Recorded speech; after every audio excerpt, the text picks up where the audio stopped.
Hi everyone, it's Stephanie from Studio 23 Arts. Welcome back to my channel. Today I'm doing a swipe using turquoise and green as my base color and all metallics. I combined my silvers and I'm using bronze, copper, gold, and zinc. And for my cell activator I'm using black with Floetrol and 2 drops of silicone. So this is the mixture I made. It's custom, just added a little bit of green to it. So I'm not putting it fully out on the canvas. I'm just gonna stretch it out a little bit to kind of have a bit of a base for the swipe. And as you can see, I did paint my sides and corners just to make sure that I don't have to worry about any touching up afterwards after the painting dries. So I'm going to do things a little bit differently than I normally do. I've seen this technique used by lots of artists on YouTube. Just going to start out by making some lines with each of the colors. I'm not going in any particular order, just kind of going light to dark to try and get some contrast.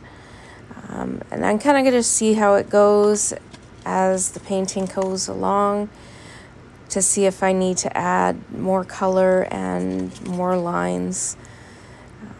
And we'll see how it goes. We'll see what kind of cells we get. I'm also going to be using a new tool.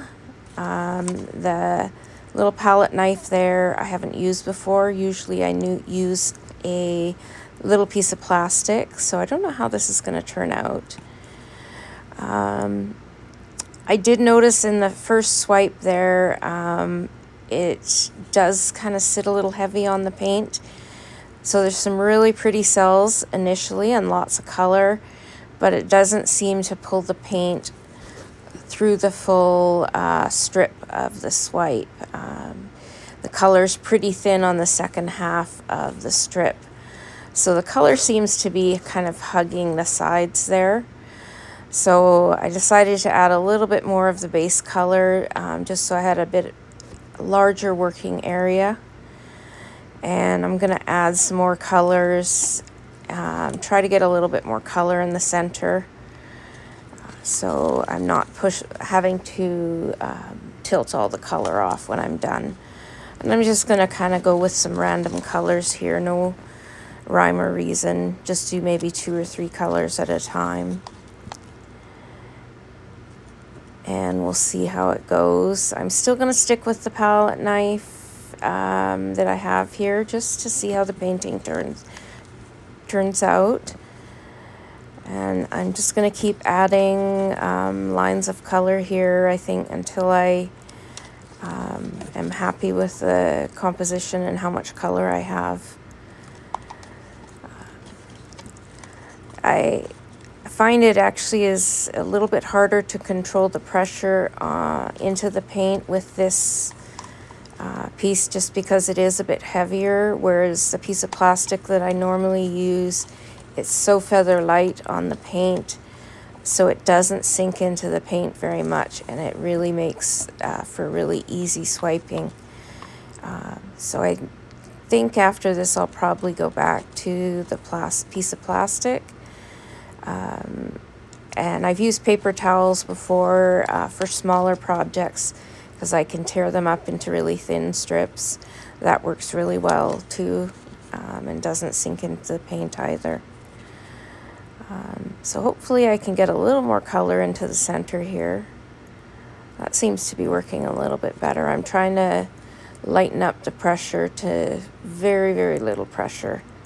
That worked a little bit better.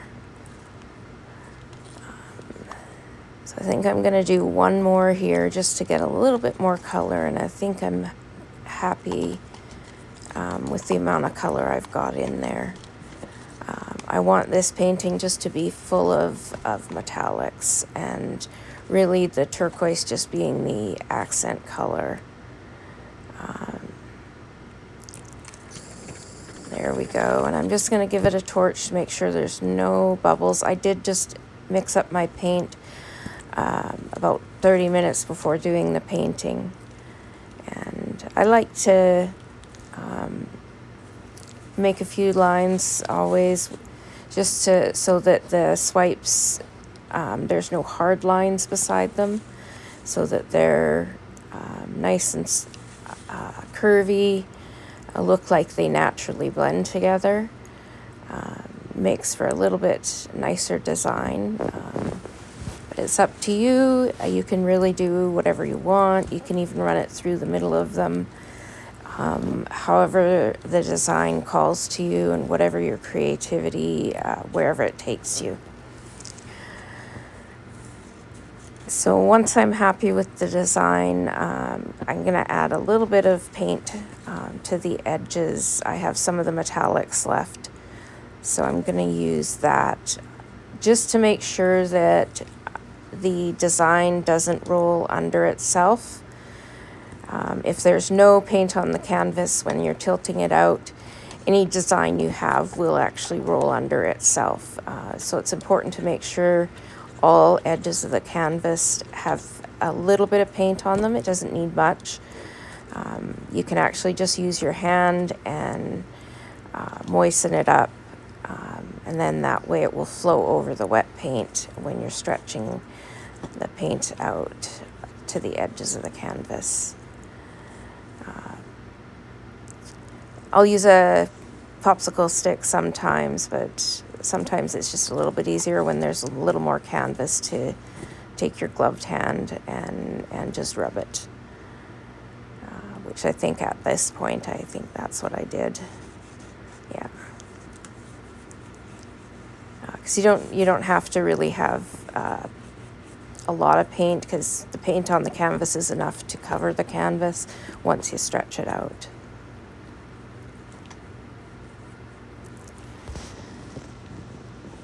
So I'm really excited to see how this turns out. Although you can't see up close yet, I'm going to give you a nice close-up of how this turns out at the end, once I have this all tilted out.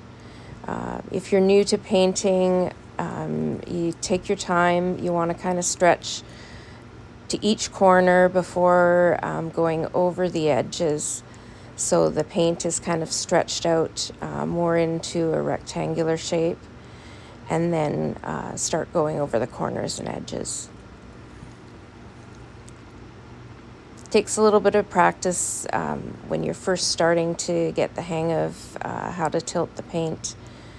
But once you have it at the four edges, then you can, if there's a part you don't like, you can tilt it off, or a part you really like, be careful not to roll all of it off the edge.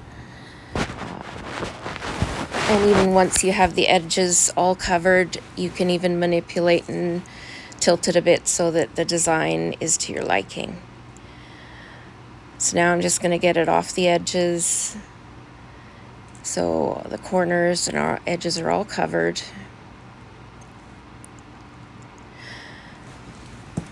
With a little bit more paint on the canvas, the tilting does go a little bit faster, but I have just enough paint for the canvas, so it takes a little bit of time to get it to stretch out to the corners.